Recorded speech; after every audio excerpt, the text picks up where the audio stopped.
કેમ છો? બધા મજામાં ને? હું રવિન્દ્રાની વહાલી દીકરી હબીબતુલ્લાહ લુલા સૌપ્રથમ સુફિયા મેડમને, અમારા પ્રેરણાસ્ત્રોત શિક્ષકોને અને મારા વહાલા વિદ્યાર્થી મિત્રોને મારા સલામ. તૃતીય સત્રની શરૂઆતથી જ વક્તૃત્વ સ્પર્ધા આવી અનેરી, જેમાં રસપ્રદ વિષય દીકરી વહાલના દરિયા પર બોલતા જાણે શબ્દો ફૂટાય, સમય ઘટે છતાં નાનો એવો પ્રયાસ કરી. આજે મારે એવા વિષય પર ચર્ચા કરવી છે જે માત્ર એક સંબંધ નથી, પરંતુ જીવનની સૌથી સુંદર, સૌથી નાજુક અને સૌથી પવિત્ર હકીકત છે, અને તે છે દીકરી. वो बाबा बेकार जहाँ तितलियां न हो, वो कारवा है खाक जहाँ मिस्कियां न हो, वो घर आंगन सुनसान शमशान के जैसे, वो घर आंगन सुनसान शमशान के जैसे, वो मकान क्या मकान जहाँ बेटियां न हो. દીકરી એટલે પ્રેમનો દરિયો, દીકરી એટલે પરમ કૃપાળુ પરમેશ્વર, ઈશ્વર અલ્લાહ તરફથી મળેલ અનમોલ ભેટ. દીકરી એટલે બાપની આન બાન અને શાન, બલકે જાન. દીકરી એટલે અલ્લાહ તરફથી મળેલ બરકતનો ભંડાર. દીકરી એટલે શાંતિ અને સુકૂનનું માધ્યમ. દીકરીનું બીજું નામ બાપના કલેજાનો કટકો. દીકરી એટલે બાપની ઇજ્જત, માની મુસ્કુરાહટ અને ભાઈનું જોમ અને તેજ છે. કુરઆન શરીફની સૂરે શુરાની આયત નંબર 49 માં અલ્લાહ તાઆલા ફરમાવે છે, યહબુ લિમન યશાઉ ઇનાથમ વ યહબુ લિમન યશાઉ ذુકૂર, કે અલ્લાહ તાઆલા જેને ચાહે તેને દીકરીઓ આપે અને જેને ઈચ્છે તેને દીકરાઓ આપે છે. મતલબ કે દીકરી મળવી એ અલ્લાહ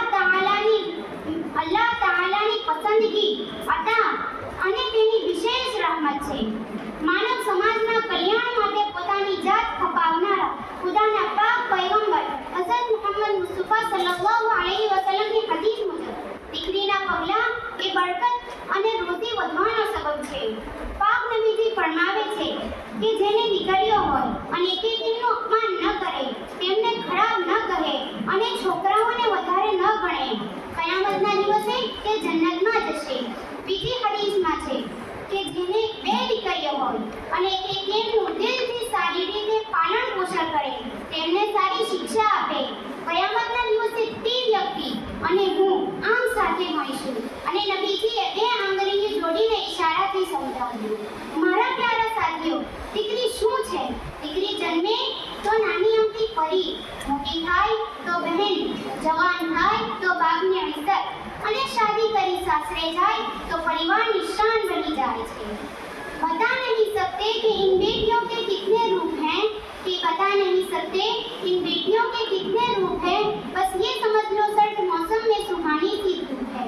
बेटे माँ बाप को जन्नत तक ले जाते हैं, कि बेटे माँ बाप को जन्नत तक ले जाते हैं, और जो जन्नत को जमीन पे ले आए वो होती है बेटियाँ. દીકરો નેમત છે, જ્યારે દીકરી રહમત છે. નેમતમાં જહમત કે મશક્કત આવી શકે, પરંતુ રહેમતમાં જહમતનો સવાલ જ નથી. કયામતના દિવસે નેમતનો હિસાબ થશે, પણ રહમતનો અજર અને અજર જ મળશે, ઇન્શાઅલ્લાહ. દીકરા દ્વારા નામ સચવાય, જ્યારે દીકરી વડે ધર્મ જળવાય, કારણ કે તે આવનારી પેઢીઓને સંસ્કાર આપે છે. તેથી જ કહેવામાં આવે છે કે દીકરો કુટુંબ વધારે, જ્યારે દીકરી તો પેઢીઓને સંભાળે છે. ખુલાસો એ જ છે કે દીકરી એ પ્રેમનો એવો દરિયો છે જે માપી શકાતો નથી, ફક્ત અનુભવી શકાય છે.